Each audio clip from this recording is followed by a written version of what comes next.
పుష్పాంజలి కార్యక్రమానికి ప్రేమతో ఆహ్వానిస్తున్నాం. మనం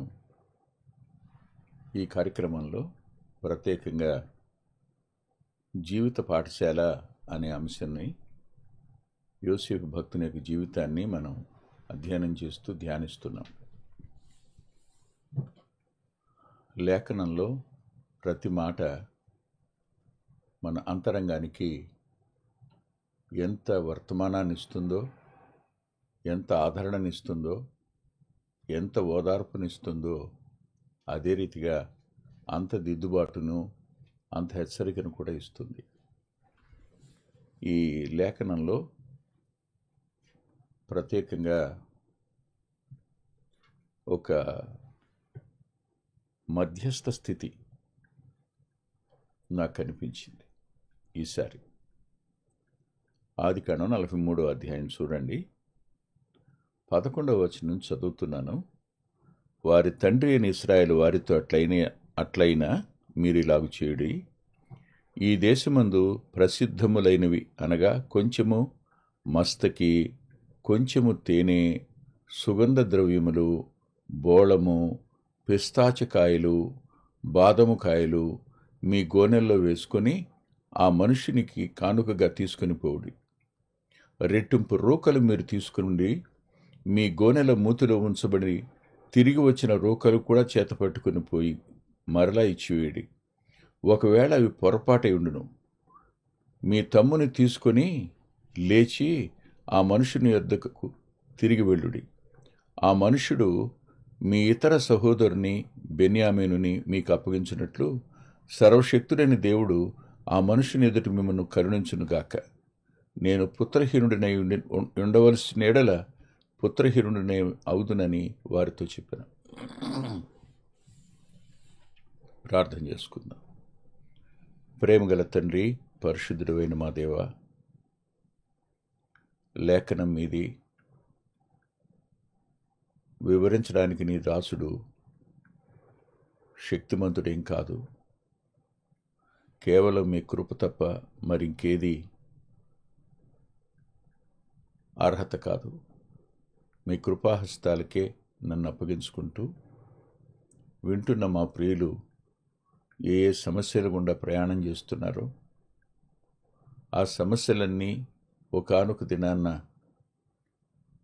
ఆశీర్వాదకరంగా మార్చబడబోతున్నాయని నిన్ను, నేడు ఏవి బాధగా ఉన్నాయో అవన్నీ రేపు సంతోషంగా మార్చబడబోతాయని, అలా చేయడం మీకు సాధ్యమవుతుందని లేఖనంలో మాకు రుజువులను కనపరిచిన దేవుడు అని నిన్ను ఆరాధిస్తున్నాను.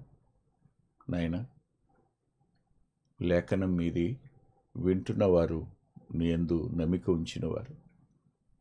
ఇంకెవరైనా మిమ్మల్ని నమ్ముకోకపోతే వారితో కూడా మీరు వ్యక్తిగతంగా మాట్లాడండి. నీ దాసుని మీ సాధనంగా వాడుకోమని మీ కృపకు వింటున్న మా ప్రియులను, మాట్లాడుతున్న నన్ను అప్పగించుకుంటూ యేసుక్రీస్తు ప్రభు వారి పేరట ప్రార్థిస్తున్నాం తండ్రి. ఆమేన్.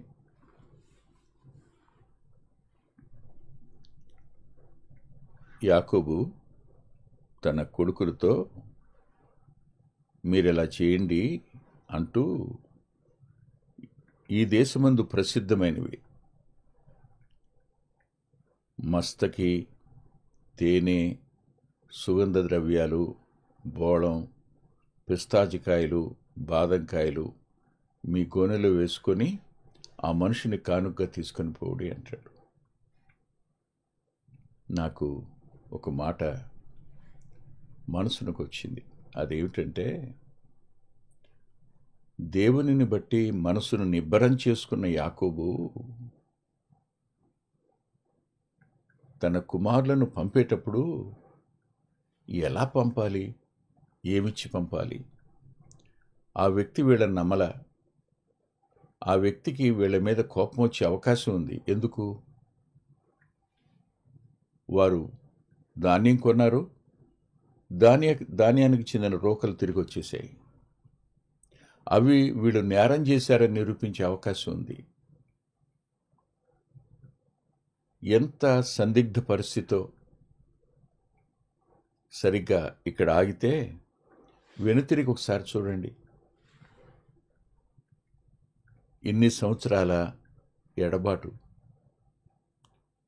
ఇన్ని సంవత్సరాల దుఃఖం. అతడు దుఃఖంలో మునిగిపోయాడని కదూ మనం గతంలో చెప్పుకున్నాం. అలాంటి యాకోబు తిరిగి బెన్యామీన్ను కూడా పంపడం, గుండె ఎంత నిబ్బరం చేసుకోవాలో.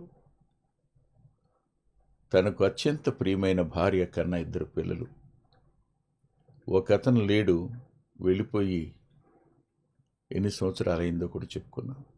ఇప్పుడు రెండో వ్యక్తిని కూడా పంపడం వాళ్ళతో. పంపేటప్పుడు ఎంత గుండె నిబ్బరం చేసుకున్నాడో. పరిష్కారానికి ముందు దేవునిని బట్టి అంతరంగాన్ని నిబ్బరపరుచుకోవడం అవసరం. మన చేతులకు తీసుకుని మనం ఏం చేయలేం. దేవుని హస్తాలకు అప్పగించుకుని మనం సాగిపోతే పరిష్కారం చేయడానికి దేవుడు సమర్థుడు. ఈ లేఖనాన్ని చూస్తున్నప్పుడు యాకోబు గొంతులో గత అనుభవాల యొక్క బాధ ఉంది. 2, ప్రస్తుతం బెన్యామీను ఎడబాటును గురించిన వేదన ఉంది. రేపు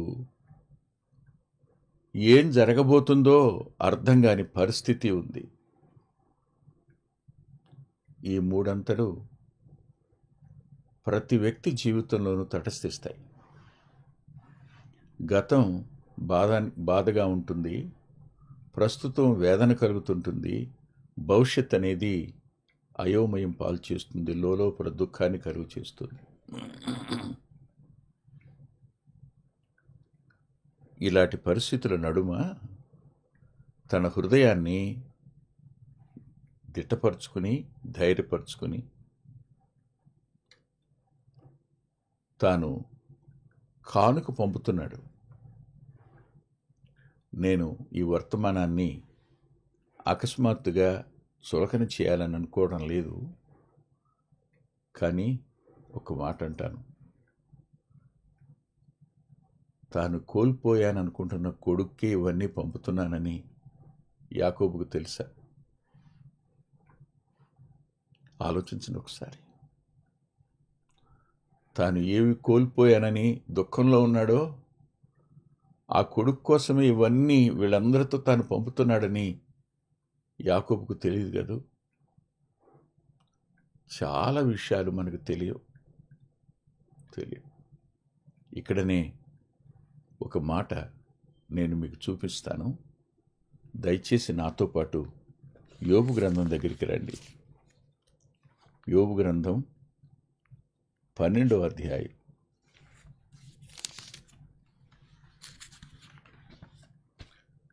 16వ వచనంలో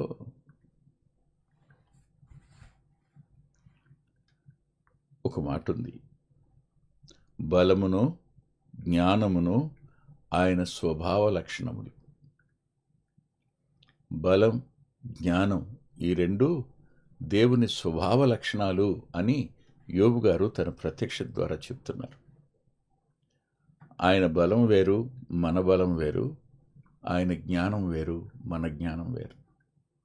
మన బలం ఆయన అనుమతించిన పరిస్థితుల మధ్య అది ఉడిగిపోతుంది. మన జ్ఞానం ఆయన ఆలోచించిన జ్ఞానం ముందు నిర్వీర్యమైపోతుంది. ఎందుకు ఈ మాట అంటున్నానంటే, క్రింద వచనాన్ని చదవండి. అదే 16లో 2వ భాగం. మోసపడువారును మోసపుచ్చువారును ఆయన వశమునున్నారు. అబ్బా, ఈ మాట ఎంత ఓదార్పునిచ్చిందో, ఎంత ఆదరణనిచ్చిందో అంత దుఃఖాన్ని కూడా కలుగు చేసింది. యాకోబుతోనే ఈ కార్యం అంతా చేసిన వాళ్ళు ఉన్నారు. యాకోబు ప్రక్కనే ఉన్నారు, కానీ యాకోబుకు ఆ సంగతి తెలియదు. తాను కన్న కొడుకులే, దేవుడు తనకిచ్చిన కొడుకులే తనను మోసం చేశారన్న సత్యం యాకోబు ఎరగడు కదా. ఇది జీవిత పాఠశాలలో మనం నేర్చుకోవలసిన అత్యున్నతమైన సత్యం.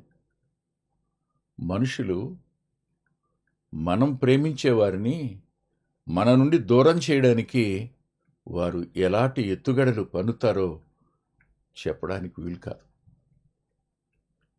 శాశ్వతంగా దూరం చేసే ప్రయత్నం చేస్తారు. కొన్నిసార్లు మనం నిస్సహాయంగా మిగిలిపోతాం, చాలామందిని కోల్పోతాం కూడాను. అలా మోసగించిన వారు వారితో బాగానే ఉంటారు, కానీ నష్టపోయిన వారున్నారే, వారిని చూసి నవ్వుకుంటుంటారు. వేదంలో ఉన్నారనుకుంటారే, పాపం వాడు ఎక్కడ బానిసగా బతుకుతున్నాడో, అమ్మేశాం కదా, అయిపోయింది అతని జీవితం. మోసగించిన వారి ఆనందం సామాన్యమైంది కాదు. మోసగించిన వారు పడే తృప్తి కూడా సామాన్యమైంది కాదు. అది దైవికమైంది కాదండి, అది అపవాది సంబంధమైంది. వారు ఆలోచించిన ఆలోచన ఈర్ష్య, ద్వేషం, అసూయ, మత్సరానికి సంబంధించినవి. ఇవన్నీ కలిగి తండ్రి నుంచి యోసేపును దూరం చేసి సంతోషిస్తున్నవారు వీరు, మోసగించినవారు. యాకోబును మోసం చేశారు, తండ్రిని యాకోబుని. యోసేపును మోసం చేశారు, అమ్మేశారు. ఇప్పుడు మోసగించబడింది ఎవరు? యాకోబు. కానీ తాము అమ్మేశామని, అతనికి నష్టం చేశామని, అతని దిక్కుమాలినవాడు అయిపోయాడని, ఇంక ఏమీ చేయలేడు, నిస్సహాయుడు అని అనుకున్నారు. కానీ దేవుడు బలం గలవాడని, దేవుడు జ్ఞానం కలిగిన వాడని మోసగించిన వారికి తెలీదు, మోసపోయే వారికి తెలీదు. ఈ మాటలు వింటున్నప్పుడు, చెప్తున్నప్పుడు నా అంతరంగంలో నాకే తెలియని ఆదరణ ఉంది.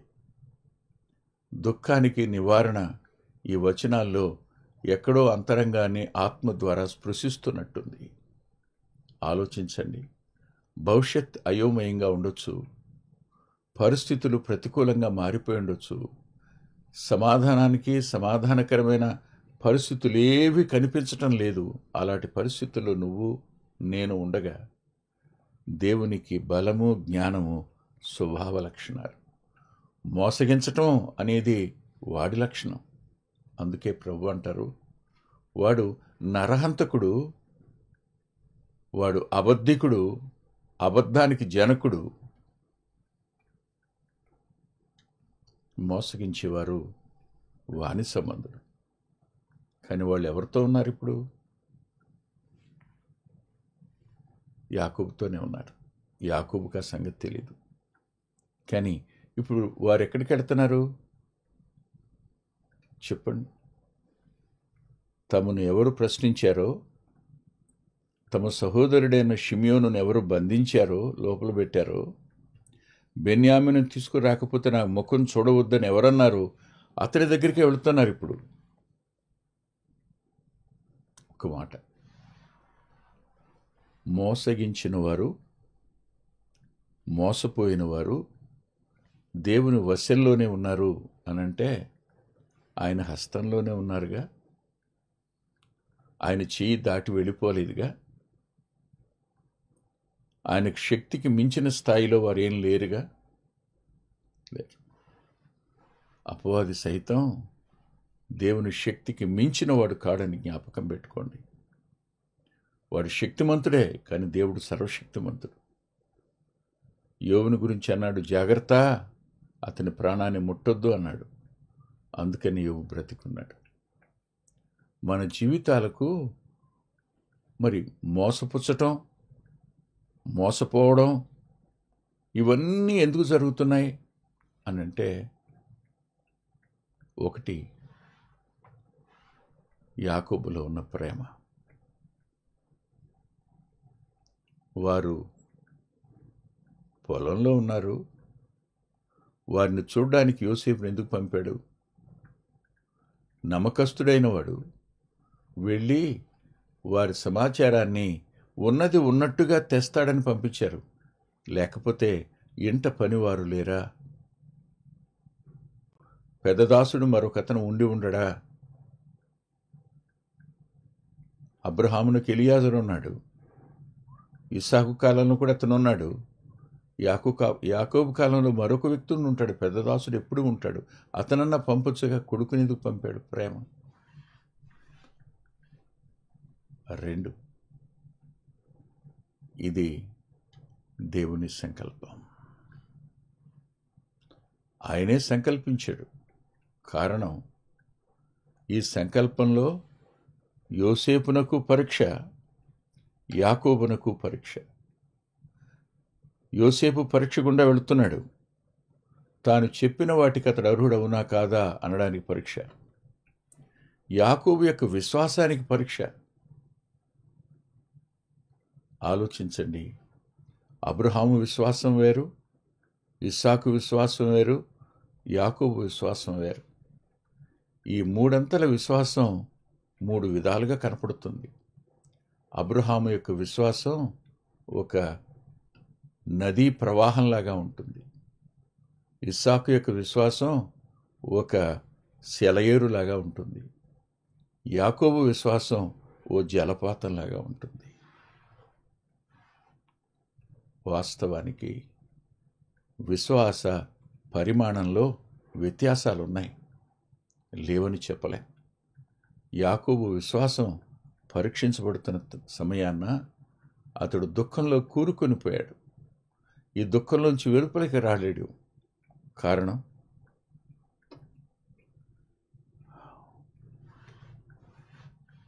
జి రాజారావు గారు ఇలా చెప్పేవారని వారి కుమారుడు చెప్పారు.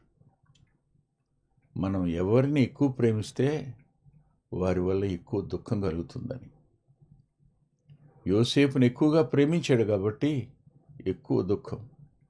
అంటే ఎక్కడో నీలో నాలో మిగిలిన పిల్లల కంటే కొంచెం పక్షపాత వైఖరి ఉన్నట్టు కనిపిస్తూ ఉంటుంది. అందరినీ సమానంగానే ప్రేమించినా ఎక్కడో కొంచెం అమాయకంగా ఉండేవారి మీద, మోసపోయేవారి మీద, మాట్లాడడం సరిగా రాని వారి మీద కొంచెం మమకారం ఉండే అవకాశం ఉంది. అంతేకాదు, జ్ఞానం కలిగిన వారి మీద, తెలివి కలిగిన వారి మీద, యథార్థంగా ఉండేవారి మీద కూడా కొద్దిపాటి అభిమానం, ప్రేమ ఎక్కువ చూపే అవకాశం ఉంది. లేదనలే.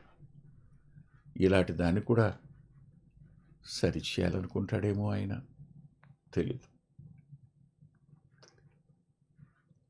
ఇప్పుడు యాకోబు ఎవరి చేతుల్లో ఉన్నాడు? ఎవరి వశంలో ఉన్నాడు?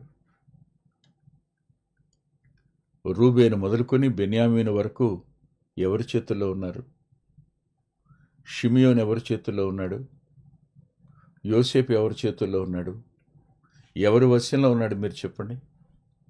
దేవుని వశంలో లేడా? ఖచ్చితంగా దేవుని వశంలోనే ఉన్నాడు. కానీ మనం అనుకుంటాం మన చేయి దాటిపోయింది. వాస్తవం ఒప్పుకోండి. ఇప్పుడు యాకోబు వెళ్ళి యోసేపు ఎక్కడ ఉన్నాడో వెతకలేడు. యోసేపును వీరేం చేశారో తెలీదు. ఎందుకు వారు ఇంత మోసం చేశారో కూడా యోసేపుకు తెలియదు, యాకోబుకు తెలియదు. ఇద్దరూ మోసపోయిన వారే. మధ్యలో ఉన్నవారు చేసే పనులు ఇవి. అటు వాళ్ళని మోసగిస్తారు, వాళ్ళని నష్టపరుస్తారు, ఇటు వీళ్ళని నష్టపరుస్తారు. యోసేపును అవమానానికి, బానిసత్వానికి, ఒంటరితనానికి అప్పగించిన వారు వీరు. యాకోబును దుఃఖానికి, నిరాశకు, వేదనకు, కుమిలిపోవడానికి కారకులైన వారు వీరు. ఆలోచించండి. తాము చేసిన పనిని సమర్థించుకునేవారుగాను, తాను చేసిన పనికి తాము తప్పు చేయలేదు అని తమ మనస్సాక్షిని బుజ్జగించుకోవడానికి వారు ప్రయత్నం చేస్తూ ఉంటారు. కానీ విచిత్రమైన సంగతి ఏమిటంటే వారు కూడా దేవుని వశంలోనే ఉన్నారు. వారేమి దేవునికి వేరుగా లేరు. వారు దేవుణ్ణి తోసేసే పరిస్థితి కాదు. వాళ్ళని అదుపు చేయగలిగిన వాడు దేవుడు.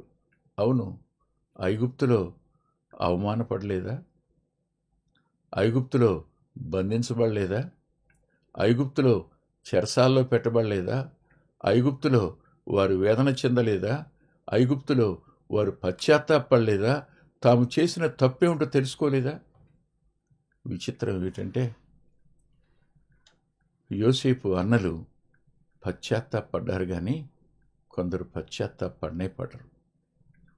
వారు చేసింది రైటే అని మోసపోయిన వారిని, మోసగించిన వారిని, మధ్యలో మోసపరిచిన వారు ఉన్నారే, మోసపోయిన యాకోబు, అమ్మివేయబడిన యోసేపుల మధ్యలో ఉన్న ఈ అన్నదమ్ములు పశ్చాత్తాపడ్డారు, కానీ కొందరు పశ్చాత్తాపడరనే పడరు.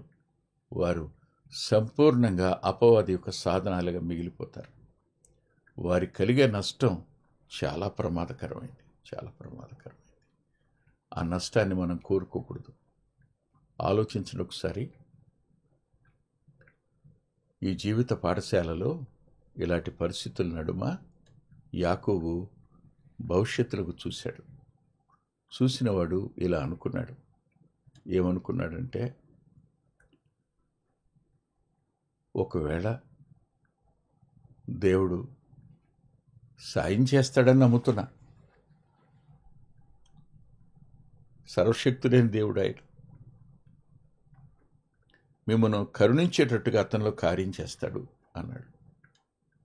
ఒకవేళ పుత్రహీనునిగా ఉండవలసి వస్తే ఉంటాను అని గుండెను నిబ్బరపరుచుకుని బెన్యామీను వాళ్ళ చేతికి అప్పగించాడు.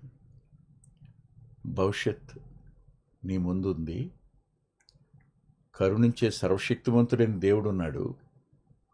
ఏం జరిగినా పర్వాలేదు అని నీ జీవితాన్ని ఆయన చేతులకు అప్పగించుకునే పరిస్థితి నీకు ఉంటే, నీకోసం ప్రాణం పెట్టినవాడాయన, నీకోసం సిలువలో మరణించినవాడాయన, మూడవ దినాన తిరిగి లేచినవాడాయన, నీ ప్రక్కనే ఉన్నవాడాయన, నిన్ను నీవుగా ఆయనకు సమర్పించుకునుమని ప్రభు ప్రేమను బట్టి బ్రతిమాలుతున్నాను.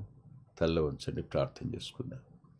ప్రేమగల మా ప్రియ పరలోకపు తండ్రి, జీవాధిపతి, కొన్ని మాటలు చెప్పుకోవడానికి మీరు కృపనిచ్చారు. ఎంతైనా నమ్మదగిన వారు మీరు. మీ సన్నిధి, మీ ప్రసన్నత మాతో కూడా ఉంచడానికి ఇష్టపడ్డారు. స్థితిలో మేమున్నాం. ఎటు తోచని వారం, మధ్యలో ప్రయాణం చేసి వెడుతున్న వారు ఉన్నారు. అటు ఒంటరి వారైన వారు, ఇటు దుఃఖంలో ఉన్న యాకోబు, యోసేపుల వంటి పరిస్థితుల్లో ఉన్నవారిని మోసగించిన వారు ఉన్నారు. కానీ వారిని అదుపు చేయగలిగిన వారు, వారి తప్పు వారికి తెలియచేయగలిగిన వారు, వారు పశ్చాత్తాపడేటట్టుగా చేయగలిగిన వారు మీరు మాత్రమే.